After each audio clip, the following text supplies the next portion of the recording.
Hey guys, so today we have an analysis of the results of the Florida Senate race there between Rick Scott and Bill Nelson. So the layout of this video, what we're going to be doing, going over the result versus my prediction. So we'll be taking a look at that. Then we're going to analyze the polling data that we had been getting and how that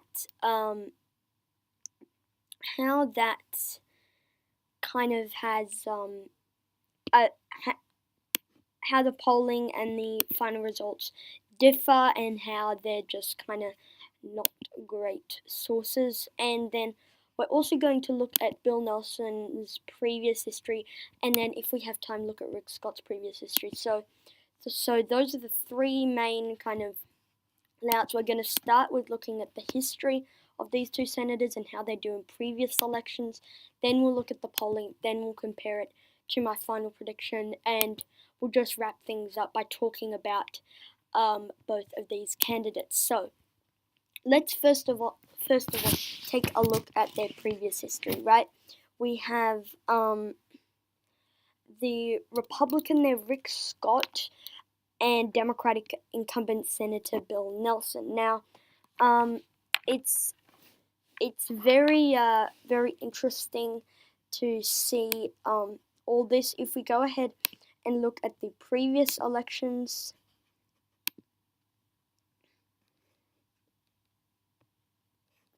so Bill Nelson was first elected in the year 2000.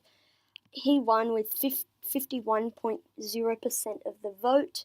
You can see that he won Broward, Palm Beach, and Miami-Dade by quite large margins. He also was able to win in some traditionally Republican areas up here. Republican candidate there, Bill McCollum. Bill Nelson faced a primary challenge. At the time he was the at the time he was the I can't quite remember, but at the time he was the state treasurer, which is like handling money, if you don't know. And yeah, and if we go ahead and look at the 2006 results, this was a blowout for Bill Nelson and the Democrats. I don't know if these kind of things existed at the time. Yeah, no, they didn't. But almost all the polls showed Bill Nelson winning the race. Nelson was winning big over state person Catherine Harris. This was the person who kind of decided the 2000 election, so that could have dragged a little bit her through the mud. Bill Nelson, he won by 12 points in his 2012 election. And then if we look, most of the political pundits expected this one to go over towards the Democratic Party and incumbent Senator Bill Nelson.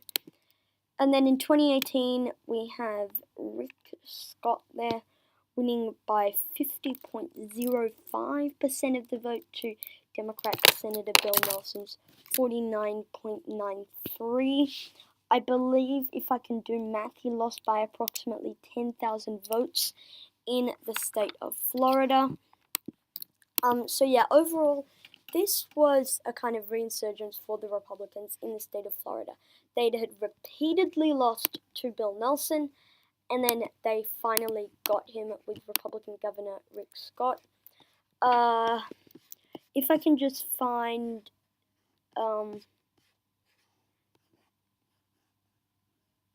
here we go. So in the state of Florida, Marco Rubio is also a senator there.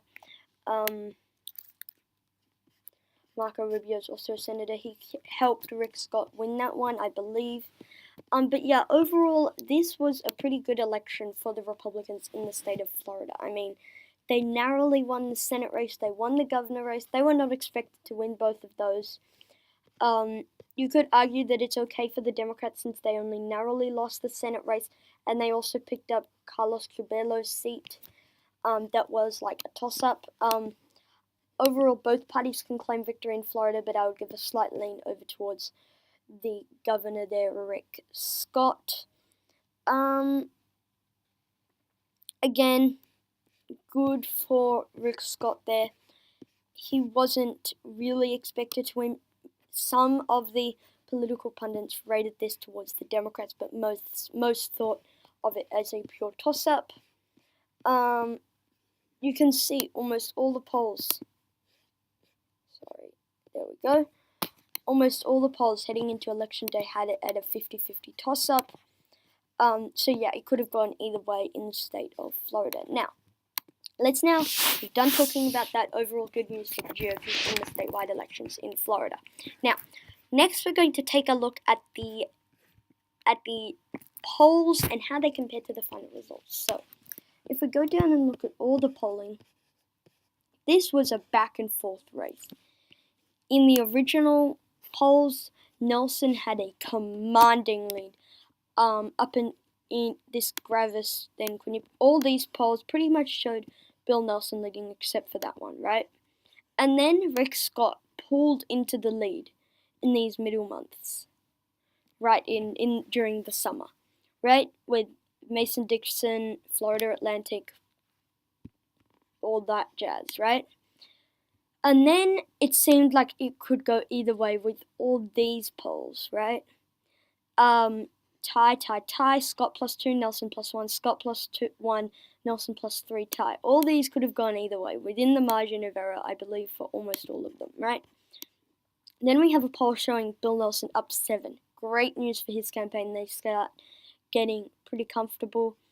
And then, that, with a few exceptions, that kind of continued all the way into the very end, into the home stretch. Like, all of these polls pretty much showed Bill Nelson leading in the month of October, I believe. Yeah, that's October. In the month of October and also late September, right? All these polls pretty much showed Bill Nelson leading with a few exceptions. But then, right into the home stretch in very late October to early November kind of time, many polls showed very conflicting data. Scott +1, Scott +3, Nelson +7, Scott +2, Nelson +5, Nelson +4, Scott +2. Right? It could have gone either way.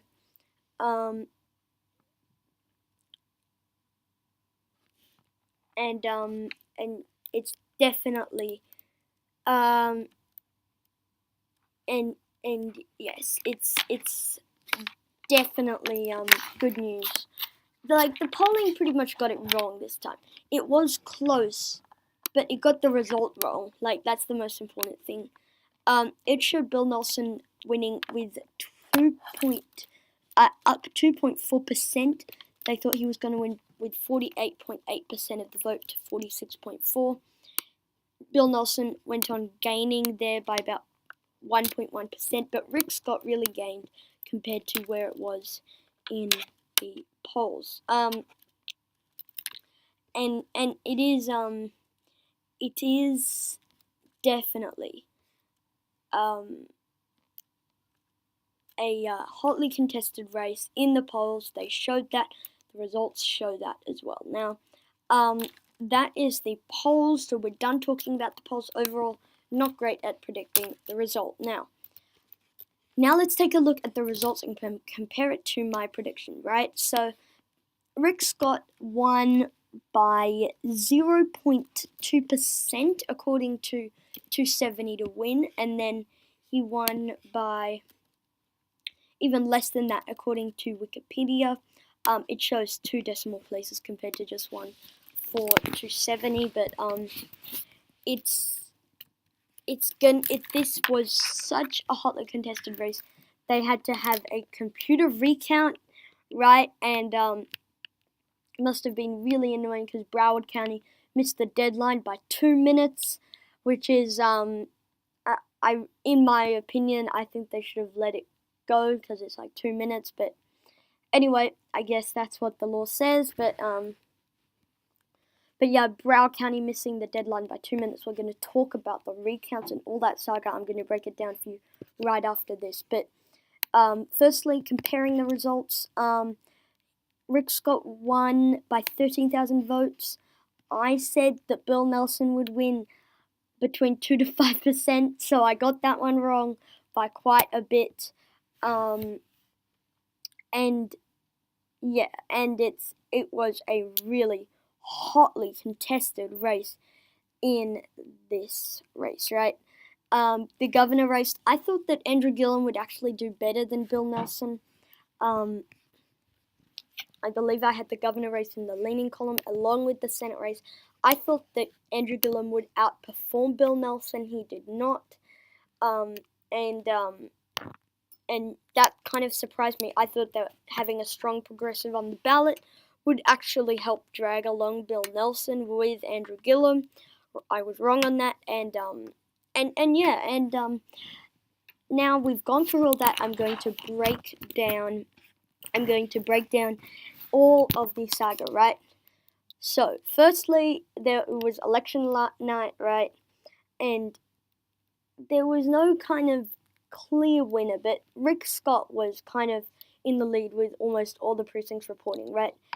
And once all the precincts had reported, he was within 0.5% compared to Bill Nelson, right?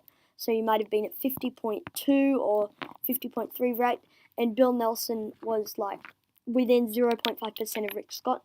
If it's that close, it needs to go to a machine recount, right? And there's a machine recount, and it will do the recount, right? And there was, I believe, a few counties that did not make that machine recount deadline. Broward County missed the deadline by 2 minutes.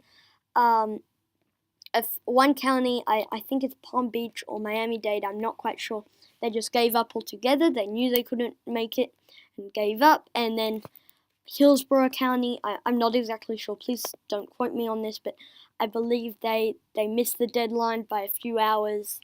Right, and so none of the counties could, none of the main counties could report the results, right? And with the counties that did report it, so since they couldn't report the machine recount, right, that they just used the results from like the actual count, like the original count, the election night count, right? And that was within 0.25%. And so what that means is there's a recount by hand, a hand recount. I believe what happened was that this is kind of the final results, and then just recently Bill Nelson has conceded the race. He's been a political star for the Democrats. I mean, he's won so many times against pretty good Republicans. I believe in the governor's election, in 1990. Hopefully this comes up. I believe Bill Nelson lost, but that's pretty much it. Sorry, I'm just trying to find it.